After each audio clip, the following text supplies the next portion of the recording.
This is Arthur Ashe Stadium, the world's largest tennis stadium, an arena so massive and ambitious that it rewrote the playbook for tennis venues worldwide.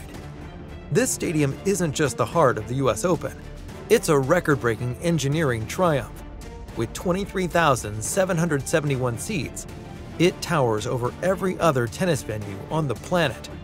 But building this giant on unstable ground was a high-stakes challenge, and when rain delays disrupted the tournament year after year, engineers had to pull off a near-impossible feat. This is the story of how Arthur Ashe Stadium overcame major engineering challenges to become a world-class tennis venue.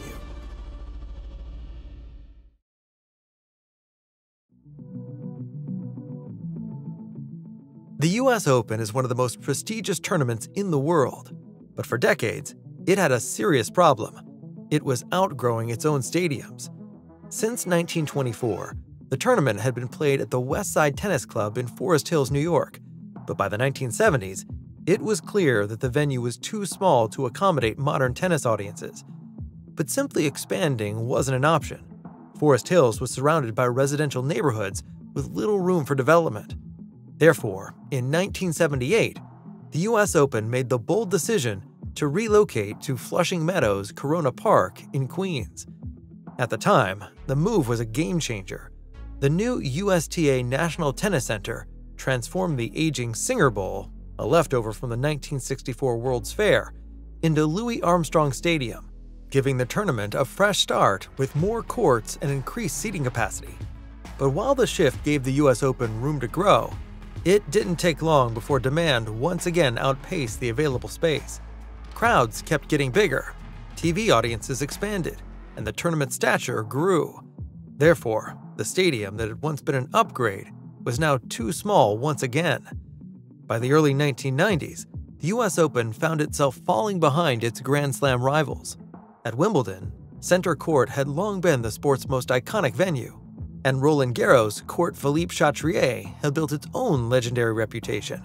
Meanwhile, the Australian Open had raised the bar by introducing Rod Laver Arena, a stadium with a fully retractable roof, allowing matches to continue in all weather conditions. The US Open, despite being the most attended Grand Slam, was the only one without a modern centerpiece stadium designed to meet the sport's growing demands. But the tournament's soaring popularity presented an opportunity. Instead of merely keeping up with its rivals, the US Open wanted to surpass them all. Therefore, the United States Tennis Association, USTA, decided to build the largest tennis stadium the world had ever seen. The vision was ambitious. Arthur Ashe Stadium wouldn't just be another Grand Slam venue.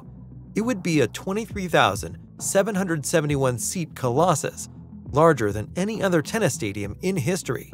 Designed by architectural firm Rossetti and engineered by Geiger engineers, the new structure aimed to provide unmatched seating capacity, better visibility for spectators, and an infrastructure built to support global television broadcasts. Everything about Arthur Ashe Stadium was designed for size, spectacle, and innovation. This was an opportunity for us when the idea of spectacle became the driving vision. Buildings and the new aesthetic supported that idea. Everything except for one crucial feature, a flaw so significant, it would turn the tournament's biggest stage into its biggest headache. What happened next forced engineers to rethink everything they knew about stadium design.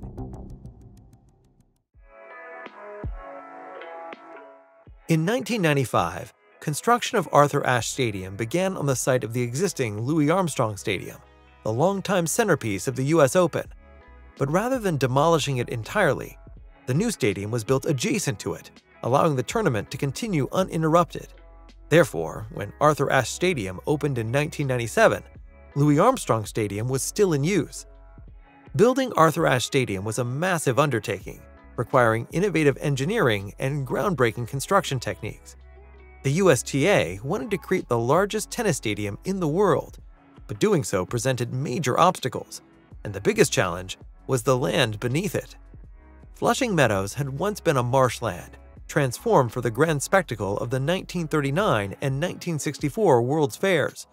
But beneath its surface lay a hidden challenge. The soft, unstable soil threatened to undermine the massive structure taking shape above. Therefore, engineers drove pilings over 175 feet deep into the ground, creating one of the most astonishing foundations ever built for a tennis stadium.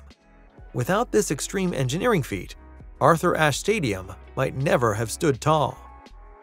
Even with a stable base, constructing a stadium of this scale came with another challenge: balancing size and visibility.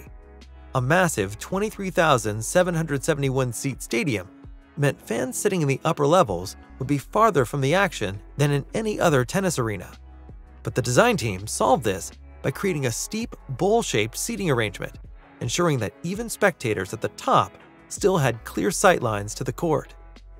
The construction process moved fast. Within just 2 years, the steel framework was in place, and by 1997, Arthur Ashe Stadium was ready to open, setting a new global benchmark as the largest tennis stadium ever built. It boasted 90 luxury suites, 5 diverse restaurants, and a 2-level players' lounge, offering unparalleled amenities for both spectators and athletes. The playing surface featured a high-quality DecoTurf cushioned acrylic, which was eventually replaced by a lay-cold surface.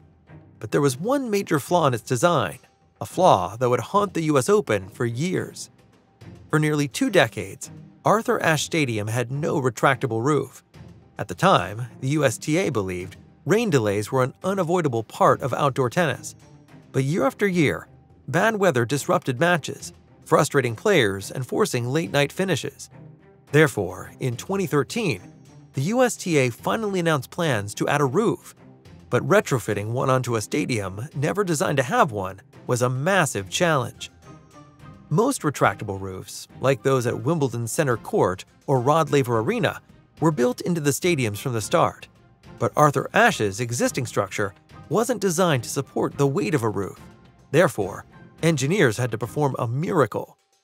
They decided to build an independent steel support system with 8 massive columns placed outside the stadium. This design allowed the roof to function without imposing additional stress on the existing stadium infrastructure. And Arthur Ashe Stadium, the roof project, Phase 3, is well underway. A lot of great work. Mild winter has helped tremendously, but we still have a lot of work. The entire structure incorporates 6,500 tons of steel, underscoring the project's scale and complexity. The roof itself features 2 movable panels, each weighing approximately 1 million pounds, the equivalent of 250 SUVs or one fully loaded Boeing 747, and situated 300 feet above the court, which is as tall as the Statue of Liberty. These panels are constructed from a lightweight, durable Teflon-coated fiberglass membrane and glide on 27-inch steel wheels along a track. But mobility was critical. The panels needed to open and close quickly without disrupting play. Therefore, they were designed to fully open or close in just 7 minutes. Building a retractable roof is one thing. Keeping the court dry during extreme weather is another challenge entirely. But traditional roofing systems weren't sufficient for a stadium of this scale. Therefore, engineers implemented a multi-layer sealing system to ensure absolute water tightness. The design incorporated overlapping roof panels, allowing water to naturally flow away from the court. Bristle brushes were added to block wind-driven rain, preventing even the smallest droplets from entering the playing area. But to achieve a truly airtight seal, engineers needed an extra layer of protection. Therefore, inflatable air bladders were installed, automatically expanding once the roof is fully closed to create a secure, weatherproof barrier. The $150 million retractable roof, completed for the 2016 US Open, was a game-changer, ensuring uninterrupted play and improving spectator comfort. Fans, when they same thing, and the night before when they find out the schedule of play, if you're playing on Ashe, you know we're going out there. We don't even have to worry about whether we should go out today or not. If it's going to be rain or not rain, and if it rains, what are we doing? They don't have to worry about that anymore. So it just takes a lot of the worry and anxiety out of things, and it makes a better experience for the fans, which is really, if you're in professional sports, everything's about the fans. But while the benefits were undeniable, closing the roof introduced a new challenge: intensified crowd noise. The enclosed structure amplified sound, making the stadium louder than ever before. Some players argued that the altered acoustics affected match dynamics, making on-court communication more difficult. Despite these acoustic challenges, the stadium's evolution didn't stop with the roof. The stadium incorporated an advanced LED lighting system, designed to enhance visibility while minimizing glare. In 2020, the US Open became the first Grand Slam to fully implement Hawkeye Live, replacing line judges with automated electronic calls to improve accuracy. Beyond technology, the USTA Billie Jean King National Tennis Center has made sustainability a priority. Louis Armstrong Stadium, part of the same complex, is LEED Silver certified, designed to use 40% less water than standard buildings while incorporating a landscape system that reduces outdoor water consumption by 55%. The US Open has also diverted more than 850 tons of waste through extensive recycling and composting programs. Arthur Ashe Stadium may be best known for its size and spectacle, but its legacy extends far beyond the court, setting new standards in how major sporting events can balance technology, sustainability, and innovation. So, has Arthur Ashe Stadium truly reached its peak? Or is there another innovation on the horizon that could redefine the future of tennis once again?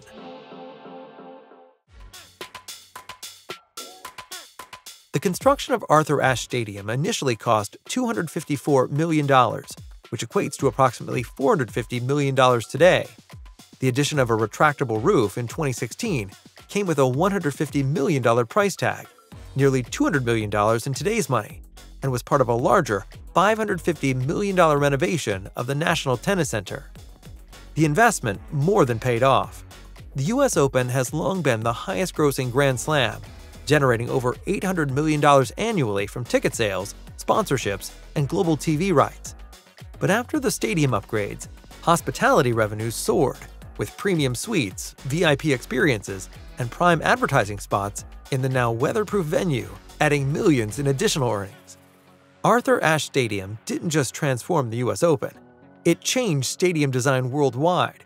The successful installation of a roof on a stadium never designed to hold one became an industry case study in sports architecture. But beyond the technical achievements, Arthur Ashe Stadium has become something more, a cultural icon. The US Open has always been unique among Grand Slams, with its New York energy, celebrity-filled crowds, and electric night matches. Therefore, the stadium's ability to blend world-class sports, entertainment, and business opportunities has solidified its place as one of the most important venues in tennis. Arthur Ashe Stadium has already set new standards, but is this its final evolution? With technology advancing, could the next transformation be even more groundbreaking? Only time will tell. Ready to be amazed by the next groundbreaking construction project? Click on the video now and dive into a world where engineering and imagination collide. See you there.